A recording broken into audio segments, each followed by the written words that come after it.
Olá, eu sou a professora Suzana Luz e venho fazer aqui um vídeo sobre um tema que meus alunos quase caíram da cadeira quando eu comecei o simulado deles. Então imagina, você chega aqui, 40 graus, gostoso, aquele clima quentíssimo, né? Senta na cadeirinha, pensa que vai ter uma provinha de 3 horas pela frente e aparece para você, ações educativas em favor do planejamento familiar no contexto brasileiro. E aí, você caía da cadeira também ou não caía da cadeira? Alguns alunos caíram da cadeira, né? Vamos falar um pouquinho sobre a pertinência do tema. Não é um tema que esteja aí em foco na mídia, na imprensa, no WhatsApp. Não é, tá bem? Eu concordo com isso. E exatamente por isso que eu escolhi esse tema. Porque o aluno ele tem que estar, lendo tudo. Quem vai fazer Enem não pode estar escolhendo temática. O que vocês geralmente fazem? Vocês entram lá no site de algum professor, seguem um Insta, aí um professor copia o outro copia o outro, o outro copia o outro, o outro copia o outro, que está copiando o outro há 5 anos. E aparece lá sempre os mesmos temas para vocês, né? Ano passado era fake news, e não se falava em outra coisa. Então vocês ficam tão bitolados em um determinado tema que se perdem em outro. Primeira coisa que a gente tem que falar sobre planejamento familiar. É algo praticamente inexistente aqui no Brasil. Afinal, quem faz planejamento familiar? Bom, mas olha, eu tenho que contar uma coisa para vocês. Eu li um texto esses tempos atrás com os meninos, como quem não quer nada, em que nós falávamos sobre escolhas racionais, né? Na época, né, eu até fiz assim uma pergunta para eles responderem, que dizia respeito exatamente a eu tomo uma decisão com base em quê? Então, como eu já falei, nós sabemos que existem pessoas que fazem realmente um planejamento familiar. Por quê? Porque elas querem seguir uma carreira, porque elas têm condições de, vamos dizer no caso de uma mulher, implantar um DIU, aquele rapaz tem condições, vai ali, tem preservativo, está preparado para aquilo. Mas quem é, pergunto de novo, que faz planejamento familiar no Brasil, fora essas situações? A população grossa da população não faz. São inúmeros vídeos, vocês podem ver aí vídeo de Drauzio Varela, inúmeros especialistas mostram isso.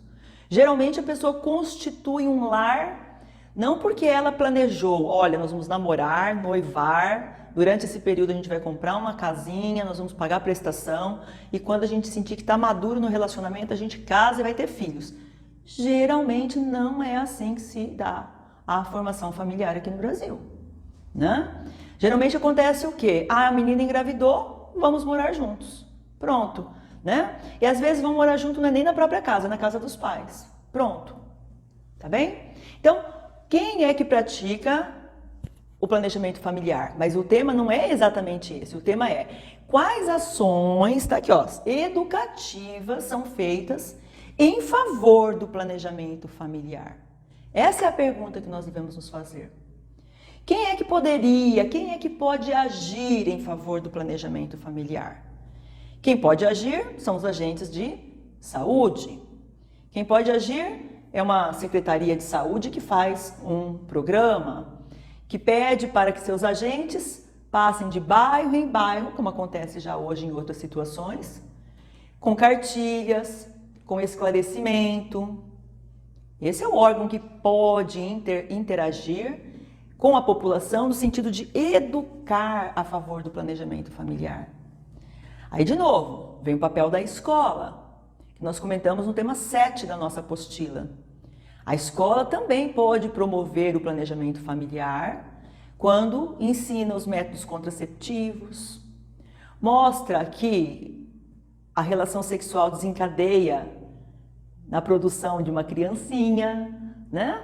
Uma vez uma aluna que engravidou falou para mim, mas professora, eu não imaginava que eu ia engravidar na primeira transa. Cara, é igual eu falei para ela, uai, se você está com todas as condições biológicas favoráveis em período fértil e o seu par também é fértil, pode ser a primeira, a segunda, a 18ª, a 20ª, a 100ª, isso não vai importar, né? E também existem casos assim bem marcantes aqui na cidade de casais que na hora de ter a relação cada um tomava uma pílula anticoncepcional, né? Então falta um pouco mais dessas interferências educacionais esclarecedoras. E não adianta ser uma vez só, viu? Porque às vezes você fala, cara, mas você não foi para a escola, você não estudou isso? Mas talvez faltou naquele dia, né? Quem sabe? Ou não prestou bem atenção, ou estava dando uma piscadinha para alguém enquanto o professor estava lá se esguelando de explicar a matéria, vai se saber, tá bem? Então, coloco aí para vocês quem é responsável. O Ministério da Saúde pode fazer divulgação na televisão? Pode. A mídia não faz divulgação porque ela quer ganhar, então tem que ser lá uma instituição que vá, ela, a instituição, divulgar na imprensa. Então, seja por agentes de saúde, seja por professores, seja na mídia, os órgãos relacionados à saúde, a saúde da mulher, a saúde familiar, ligados ao Ministério da Saúde, eles devem atuar nesse sentido. Tudo bem? Em contrapartida, muitas vezes quem atua contra isso? Então aí meus alunos saíram muito bem no simulado ao falar sobre esse contra. Existem muitos tabus relacionados à sexualidade. Então tem muitos pais que fazem o quê? Eles pensam, mas se eu chegar no meu filho e falar sobre métodos contraceptivos, falar para ela, olha minha filha, você tem que ir no médico, você tem que usar, eu vou estar estimulando, talvez ela nem está pensando nisso ainda, né? E eu vou estar estimulando.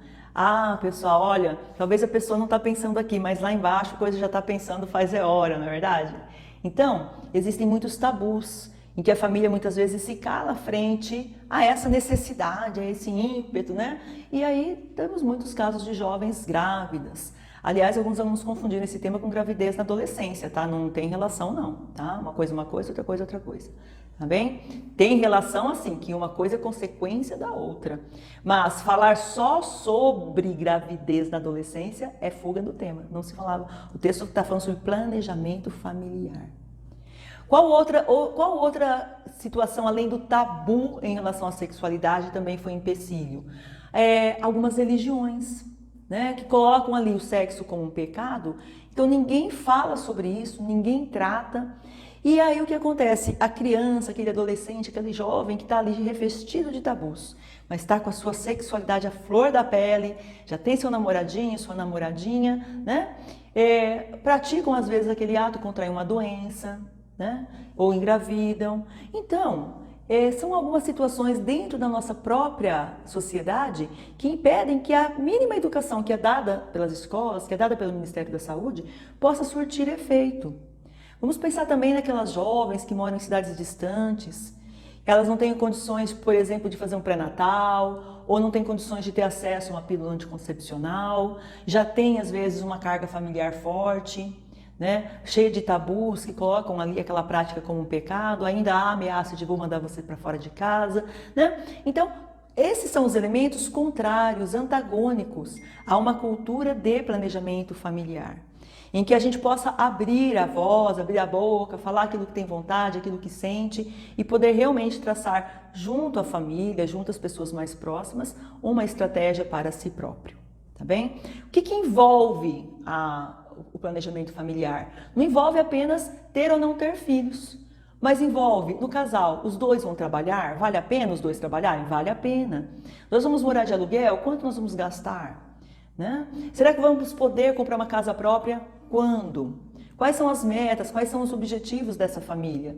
Isso também está envolvido. Então, o aluno não podia reduzir apenas a questão ali da sexualidade. Ele teria que falar sobre algo mais amplo também, que isso também envolve planejamento familiar.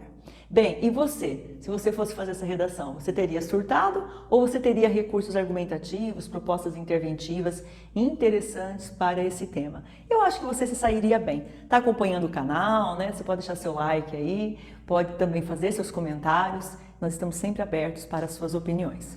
Grande abraço da professora Suzana Luz. Até mais!